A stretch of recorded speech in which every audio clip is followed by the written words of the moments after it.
Charlie Munger की किताब पढ़कर अपनी इन्वेस्टमेंट की नीतियों को सफल बनाएं।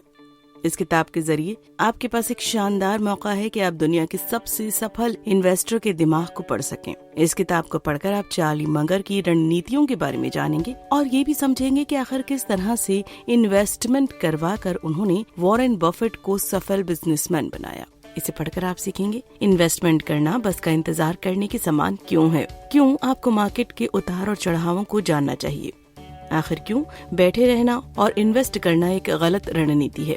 पहला सबक, वॉरेन बफेट और चार्ली मंगर जैसे इन्वेस्टर ज्यादा समय नई चीजें सीखने में व्यतीत करते हैं। चार्ली मंगर के बारे में तो आप सभी ने सुना होगा। चार्ली दुनिया के सबसे अच्छे इन्वेस्टर हैं। एक सफल इन्वेस्टर होने के साथ साथ चार्ली बर्कशायर हैथवे नामक कंपनी के वाइस प्रेसिडेंट भी हैं। ये वही कंपनी है जिसके सीईओ वॉरेन बफेट हैं। दोनों ने मिलकर बर्कशायर को असीम सफलता दिलाई है। बर्कशायर दुनिया की 5वीं सबसे बड़ी कंपनी है। ये कंपनी बहुत सारे अलग अलग तरह के बिजनेस की भागीदार है। Energy, utility, insurance, transport, manufacturing उनमें से कुछ मुख्य बिजनेस है। बर्कशायर वही कंपनी है जो कि फूड चेन डेयरी क्वीन को चलाती है। वित्तीय सेवाओं वाले फर्म जैसे कि अमेरिकन एक्सप्रेस और IBM में भी बर्कशायर हैथवे ने काफी स्टेक्स लिए हुए हैं। साल 2015 में बर्कशायर का वार्षिक रेवेन्यू $200 बिलियन का था। तो अब हमारे सामने प्रश्न ये आता है कि आखिर किस तरह से ये कंपनी इतनी सक्सेसफुल हो गई। बर्कशायर हैथवे को सक्सेसफुल बनाने के लिए चार्ली मंगर और वॉरेन बफेट की शानदार इन्वेस्टिंग स्किल काम आई है। चार्ली का अभी भी मानना है कि वो इतने बड़े इन्वेस्टमेंट सलाहकार इसीलिए बने क्योंकि उनकी रीडिंग स्किल काफी अच्छी है। वो हर समय कुछ नया सीखने की खोज में लगे रहते हैं। बात की जाए वॉरेन बफेट की तो उनको भी रीडिंग का काफी शौक है। चार्ली मंगर और वॉरेन बफेट दोनों ही व्यक्ति रोजाना अपना 80% समय सिर्फ पढ़ने में व्यतीत करते हैं। चार्ली मंगर का मानना है कि अगर किसी को सफल इन्वेस्टर बनना है तो सबसे पहले उसको रीडिंग मशीन बनना पड़ेगा। मुंगेर कहते हैं कि वो जन्म से बिजनेसमैन नहीं थे, बल्कि उनकी पढ़ने की लगन और रीडिंग स्किल ने आज उनको इतना बड़ा बिजनेसमैन बनाया है। दूसरा सबक, चार्ली मंगर उस इन्वेस्टिंग सिस्टम का अनुसरण करते हैं जो कि सिंपल और उनको जिसके बारे में पता है। अमेरिका के सभी बड़े इन्वेस्टर यानी कि निवेशकर्ता बेंजामिन ग्राहम के द्वारा बनाई गई इन्वेस्टमेंट प्रणाली का अनुसरण करते हैं। बेंजामिन ग्राहम अमेरिका के एक बहुत बड़े इकोनॉमिस्ट होने के साथ साथ प्रोफेशनल इन्वेस्टर भी थे। उनकी इन्वेस्टिंग सिस्टम को ग्राहम वैल्यू इन्वेस्टिंग सिस्टम कहा जाता है। आखिर क्यों ग्राहम वैल्यू इन्वेस्टिंग सिस्टम इतना पॉपुलर है? ये सिस्टम इतना पॉपुलर इसलिए है क्योंकि ये सिस्टम सिंपल तरीके से इन्वेस्टमेंट करना बताता है, जो कि हर व्यक्ति की समझ में आ जाता है। इस सिस्टम का काम ये है कि ये हर व्यक्ति को उसकी क्षमता के अनुसार इन्वेस्टमेंट का मार्ग दिखाए। वॉरेन बफेट का कहना है कि investment is simple but not easy. इस सिस्टम के तहत आप उस जगह इन्वेस्टमेंट करते हैं जहां आप 100% उम्मीद हो कि आप सफल होंगे। ये सिस्टम आपको इन्वेस्टमेंट की सलाह नहीं देता जहां अपने इन्वेस्टमेंट को लेकर अनिश्चित हो। ग्राहम सिस्टम के अनुसार बर्कशायर हैथवे अपने इन्वेस्टमेंट को 3 तरह के बास्केट में क्रमबद्ध करता है, इन, आउट और टू टफ। इसमें वो पोटेंशियल इन्वेस्टमेंट होती है जो कि 100% प्रॉफिट देगी। आउट बास्केट में वो सारी चीजें होती हैं जिसमें बर्कशायर को कोई खास दिलचस्पी नहीं होती। और अंत में टू टफ बास्केट में वो होता है जो कि उस समय पर बर्कशायर के इन्वेस्टिंग रेंज से बाहर होता है। अगर आप ग्राहम वैल्यू इन्वेस्टिंग सिस्टम का पालन करते हैं तो आप भविष्य की कमाई क्षमता से कम के लिए शेयर खरीदने पर भी ध्यान केंद्रित करते हैं। लेकिन ऐसा करने के लिए आपको धैर्य की आवश्यकता है, जो उनकी सराहना करते हैं। क्लारमन का कहना है कि इन्वेस्टमेंट करना बस का इंतजार करने के समान है। आपको पता नहीं होता कि बस कब आएगी, लेकिन भरोसा होता है कि आएगी जरूर। इन्वेस्टमेंट करने के लिए आपको सही समय का इंतजार करना आवश्यक है। जैसे कि हम देखते हैं कि बेसबॉल में हर खिलाड़ी बॉल पर तेजी से बल्ला घुमाता है और इसमें हमें इन्वेस्टमेंट उस प्रकार से नहीं करना है। हमें सही बॉल का इंतजार करना है और उस सही बॉल पर जोर का शॉट खेलने की होड़ में रहना है। दूसरे शब्दों में महान इन्वेस्टमेंट को एक यथार्थवादी दृष्टिकोण की आवश्यकता होती है।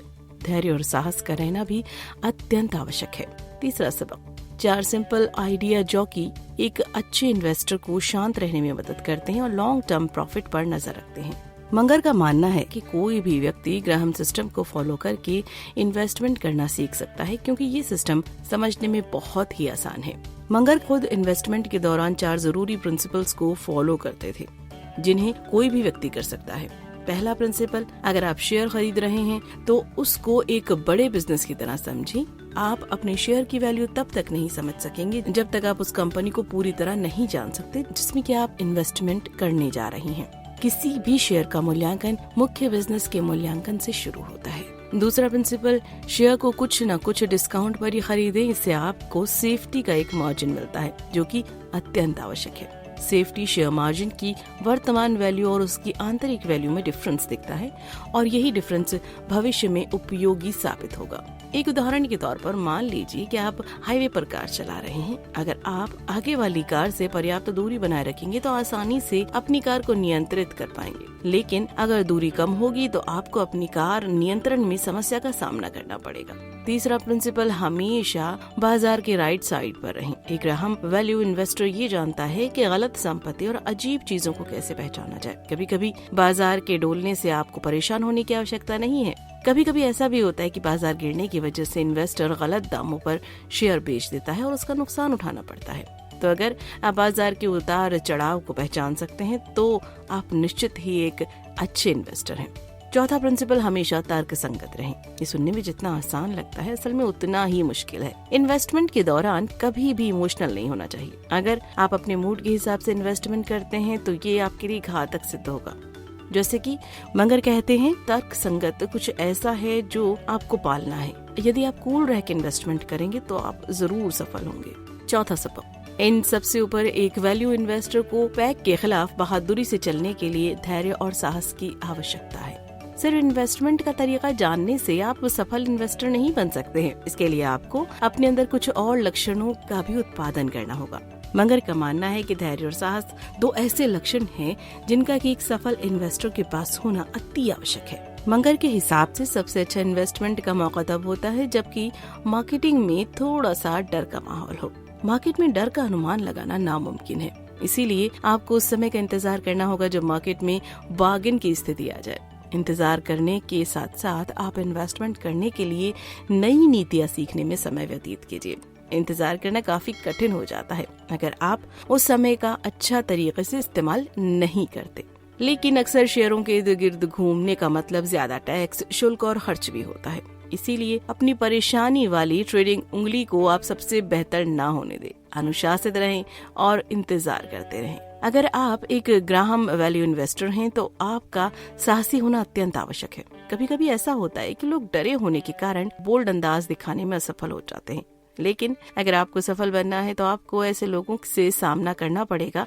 ये स्ट्रेटेजी पोकर के गेम की तरह है। सभी लोग विजेता नहीं बन सकते।